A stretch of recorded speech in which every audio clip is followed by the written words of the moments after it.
नमस्कार, मैं हूं निश्चित दुबे। आप देख रहे हैं कैपिटल टीवी। तो बड़ी खबर में स्वागत है आपका। बता दें आपको कि पटना में आज विधानसभा की कार्यवाही चल रही है और इस बीच में सत्ता पक्ष और विपक्ष आमने सामने नजर आए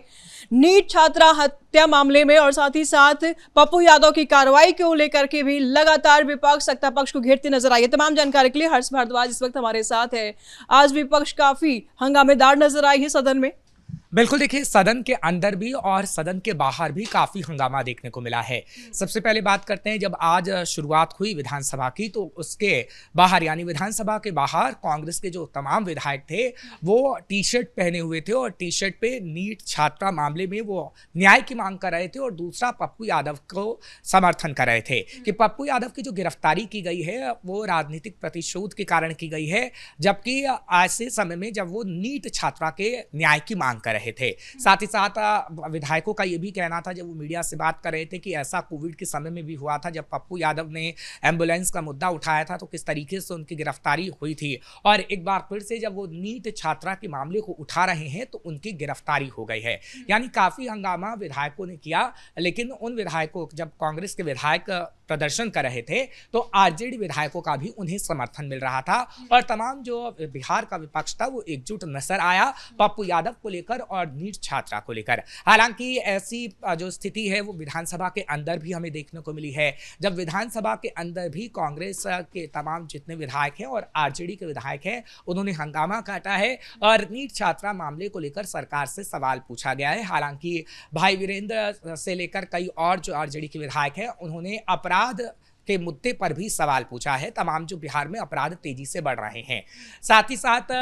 गोपालगंज से जो मिथिलेश तिवारी हैं विधायक, उनकी तरफ से जब सम्राट चौधरी, वो बीजेपी के विधायक हैं, और जब सम्राट चौधरी से सवाल विदेशी नागरिकों को लेकर पूछा गया कि 25 सालों में 173 विदेशी नागरिक आए लेकिन उनका कोई अता पता अभी नहीं है, तो उस पर भी सवाल पूछा गया कि कैसे एक बीजेपी का नेता एक बीजेपी का नेता से ही सवाल पूछ रहा है। तो चुटकी भी भाई वीरेंद्र ने ली है। सबसे पहले बात करते हैं विधानसभा के अंदर पप्पू यादव की, फिर बात करेंगे कि कैसे भाई वीरेंद्र ने भी चुटकी ली और भाई वीरेंद्र ने किस तरीके से सवाल उठाए हैं सम्राट चौधरी पर। हालांकि सम्राट चौधरी ने भी आज सदन के अंदर उसका जवाब दिया है, क्या कहा है वो भी अपने दर्शकों को बताएंगे। देखिए सदन के अंदर बात सबसे पहले पप्पू यादव की करें तो पप्पू यादव को लेकर आरजेडी विधायकों और कांग्रेस के विधायकों ने बार बार ये हंगामा किया, सवाल उठाए कि आखिर उनकी जो गिरफ्तारी थी उसकी टाइमिंग ये क्यों थी, यानी नीट छात्रा का मामला जब उठा रहे थे वो तो ही उनकी गिरफ्तारी क्यों की, यानी टाइमिंग पर लगातार वो सवाल उठा रहे हैं कि जब भी पप्पू यादव की तरफ से सरकार का विरोध होता है तो उनकी गिरफ्तारी होती है। और सिर्फ पप्पू यादव ही नहीं, उन्होंने कहा कि विपक्ष का कोई भी नेता अगर आवाज उठाने की कोशिश करता है तो या तो उन पर एफआईआर हो जाती है या फिर उन्हें गिरफ्तार करने की कोशिश की जाती है। तो काफी हंगामा देखने को मिला है। अब बात करते हैं उन मिथिलेश तिवारी की, जिसके बारे में हमने आपको बताया कि उन्होंने आखिर क्या कुछ कहा और किस तरीके से भाई वीरेंद्र ने चुटकी ली, और इसको लेकर भी काफी चर्चाएं हो रही हैं क्योंकि अभी थोड़ी देर पहले ही विधानसभा के अंदर भाई वीरेंद्र ने इस पे चुटकी ली है, सवाल भी पूछा है, क्योंकि मिथिलेश तिवारी सीधे सम्राट चौधरी से ही सवाल पूछ रहे थे जिसका जवाब सम्राट चौधरी को देना पड़ा है। मिथिलेश तिवारी ने कहा कि एसआईआर में भी उनका नाम नहीं आया तो आखिर वो लोग कहां गए हैं 25 सालों में, इसका जवाब कहीं ना कहीं आपको देना होगा, क्योंकि गोपालगंज में जो नागरिक आए थे 173, वो कोई पाकिस्तान से था तो कोई उज्बेकिस्तान से था, तो किसी के रूस के होने की खबर आई थी कि कोई रूस का था, और कुल मिलाकर ये 173 लोग थे। तो सम्राट चौधरी से ये सवाल पूछा गया कि इतने विदेशी नागरिकों का पता नहीं लगा पा रहे हैं आप, तो सम्राट चौधरी ने भी खड़े होकर इसका जवाब दिया कि इसके बारे में हम जानकारी हासिल कर रहे हैं और जल्द ही इसका जवाब आपको देंगे। हालांकि ये कुछ सेकंड का ही जवाब था, उसके बाद सम्राट चौधरी बैठ गए, लेकिन इस पर आरजेडी विधायकों ने काफी चुटकी ली और भाई वीरेंद्र ने तो खड़े होकर सवाल भी पूछा। इस दौरान नीतीश कुमार राबड़ी देवी पर बरसते हुए भी नजर आए, क्या मुद्दा था वो? बिल्कुल, राबड़ी देवी की भी बात करेंगे, भाई वीरेंद्र ने क्या कुछ कहा, उसके बाद जो राबड़ी देवी पर सम्राट चौधरी बरसे हैं अपराध के मुद्दे को लेकर वो अपने दर्शकों को बताएंगे, क्योंकि देखिए अपराध के मुद्दे पर सवाल भाई वीरेंद्र का था। हालांकि वो मिथिलेश तिवारी को लेकर सवाल कर रहे थे कि कैसे नेता आपस में लड़ते हैं, ये तो सदन में ही नजर आ गया, लेकिन भाई वीरेंद्र ने बढ़ते अपराध को भी लेकर भी सवाल पूछा कि बिहार में आखिर इतना अपराध क्यों बढ़ रहा है। उन्होंने कुछ आंकड़े भी दिखाए हैं और ये कहा है कि देखिए बिहार में किस तरीके से हत्याएं बढ़ रही हैं, किस तरीके से अपहरण हो रहा है, बच्चियों के साथ दुष्कर्म हो रहा है, लेकिन सरकार खामोश है और उसका जवाब नहीं दे पा रही है। और उसी पर सम्राट चौधरी ने जवाब देते हुए भी उन्होंने भी कुछ आंकड़े दिखाए हैं, जो कि पुलिस के भी आंकड़े हैं और उन्होंने कई संस्थाओं के भी आंकड़ों को रखा है और कहा है कि बिहार में देखिए किस तरीके से आंकड़े कम हुए हैं। पिछले सरकारों के मुताबिक बिहार में अपराध कम हुआ है और बिहार को अपराध मुक्त की ओर अग्रसर करने के लिए हम लगातार काम कर रहे हैं। हालांकि इस दौरान ही राबड़ी देवी का नाम लिया गया, क्योंकि इससे पहले हमने देखा कि विधानमंडल के बाहर किस तरीके से राबड़ी देवी ने प्रदर्शन किया और सीधे सम्राट चौधरी पर हमला बोला कि सम्राट चौधरी को इस्तीफा दे देना चाहिए। और विधानमंडल के बाहर किस तरीके से राबड़ी देवी अपने तमाम समर्थकों के साथ प्रदर्शन करती हुई नजर आई हैं, नीट छात्रा को लेकर न्याय मांगती हुई नजर आई हैं और जो समर्थक थे उनके हाथों में पोस्टर भी थे कि किस तरीके से नीट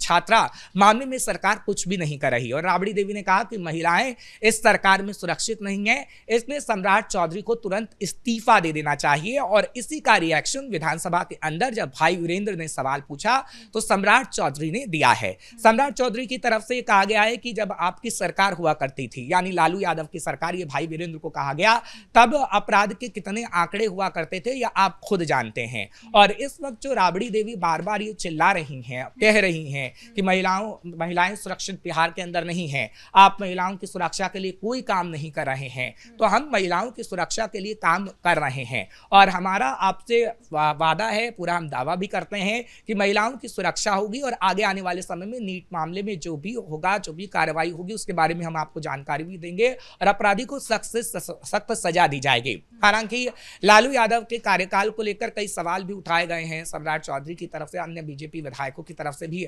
सवाल उठाए गए। उन्होंने कहा कि आप जो अभी ये बात करते हैं, अपराधियों की बात करते हैं, आप महिला सुरक्षा की बात करते हैं, अगर आपने अपनी सरकार में इस पर ध्यान दिया होता तो शायद ऐसी तस्वीरें ना सामने आ रही। राबड़ी देवी के बयान पर नीतीश कुमार भी उखड़ के सामने आए। उन्होंने कहा कि आप महिलाओं की बात करती हैं, आपकी सरकार में महिलाओं की क्या दशा थी? बिल्कुल यही महिलाओं को लेकर ही इस वक्त विधानसभा के अंदर भारी हंगामा देखने को मिला कि महिलाओं की सुरक्षा को लेकर वो कहीं ना कहीं सवाल उठा रही थी राबड़ी देवी और महिलाओं की सुरक्षा को लेकर ही सम्राट चौधरी जवाब दे रहे थे। हालांकि महिलाओं की सुरक्षा की अगर हम बात करते हैं तो महिला सुरक्षा को लेकर देखिए, जब हम गए थे बिहार के अंदर यानी पटना के अंदर, तब हमने महिलाओं से खुद बातचीत की थी। महिलाओं ने खुद कहा कि हम पहले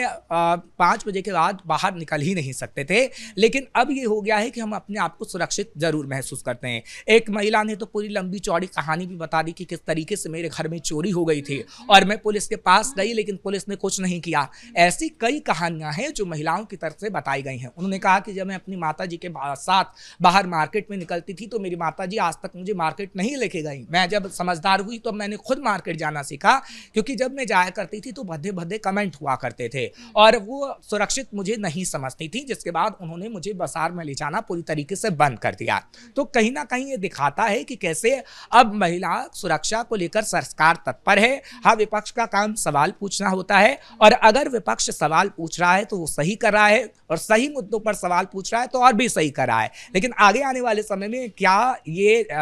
हम देखेंगे कि इस पर राजनीति नहीं होगी, नीट छात्रा मामले में क्या अहम मुद्दों पर विधानसभा में चर्चा होगी, ये बड़ा सवाल है। इस बीच राबड़ी देवी के अभी हम अगर एक्शन का जिक्र कर लें तो पहले की अगर कार्रवाई की बात कर ले और अभी की कार्रवाई की बात करें तो अभी राबड़ी देवी काफी एक्शन में नजर आ रही हैं, जबकि उनके घर में ही फूट चल रहे हैं, उनकी बेटियां नाराज चल रही हैं, उनके एक बेटे बाहर है, बावजूद इनके सदन में आती हैं और एक बेटी को लेकर के मुद्दा उठाती है। विपक्ष में है, उठाना भी चाहिए, लेकिन नीतीश कुमार भी उखड़ के सामने आए हैं इस बीच में। बिल्कुल, नीतीश कुमार की तरफ से भी जैसे सम्राट चौधरी ने रिएक्ट किया है वैसे नीतीश कुमार ने भी इस पर रिएक्ट किया है और नीतीश कुमार ने कहा कि आपकी सरकार को हम जानते हैं कि आपकी सरकार में क्या होता था और हमारी सरकार में क्या हो रहा है, तो आपका यह सवाल उठाना वाजिब नहीं है। और नीतीश तो राबड़ी देवी पर भड़क भी गए हैं, विधानसभा के अंदर वो खूब भड़के हैं, लताड़ लगाई है और लालू प्रसाद यादव का नाम भी लिया गया है। इससे पहले भी हमने देखा था कि किस तरीके से तेजस्वी को उन्होंने चुप कराने का काम किया था और तेजस्वी को कहा था कि ये तुम चुप हो जाओ, तुम्हारे पिता मेरे बराबर के हैं और तुम्हारे पिता की शादी भी मेरे बाद हुई है, तो उन्हें चुप कराने का काम किया था जब तेजस्वी लगातार बोल रहे थे। और अब राबड़ी देवी को लेकर ही लगातार नीतीश कुमार हमलावर हैं, क्योंकि राबड़ी देवी जो लगातार सवाल सवाल उठा रही हैं उस पर कहीं ना कहीं जवाब देना पड़ रहा है नीतीश कुमार को भी और सम्राट चौधरी को भी, क्योंकि देखिए राबड़ी देवी पूर्व मुख्यमंत्री रह चुकी हैं और राबड़ी देवी अगर सवाल पूछती हैं तो कहीं ना कहीं उसका जवाब भी मिलता है। और पिछले दिन तो सम्राट चौधरी ने इतना तक कह दिया था, राबड़ी देवी का नाम लेकर कहा था कि राबड़ी देवी इसलिए घबराई हुई हैं क्योंकि अब आम चाहे कोई भी अपराधी हो या फिर नेता अपराधी हो उसे जेल में डाला जा रहा है और राबड़ी देवी के खिलाफ भी कुछ अगर निकलता है तो राबड़ी देवी को भी जेल जाना होगा, यानी नाम लेकर कहा गया है, जिसके बाद राजनीति और गर्मा गई है। बहुत बहुत शुक्रिया हर्ष तमाम जानकारियों के लिए। तो विधानसभा में हंगामेदार रही कार्रवाई, इस बीच में सत्ता पक्ष को लगातार विपक्ष घेरता नजर आया और कई मुद्दों पर नीट छात्रा मामला हो गया, पप्पू यादव के मामले हो गए, इन कई मुद्दों पर विपक्ष ने सरकार को जमकर घेरा है। इस बीच में नीतीश भी काफी एग्रेसिव नजर आए। फिलहाल बड़ी ब्रेकिंग में इतना ही। आगे की अपडेट के लिए देखते रहिए कैपिटल टीवी। नमस्कार।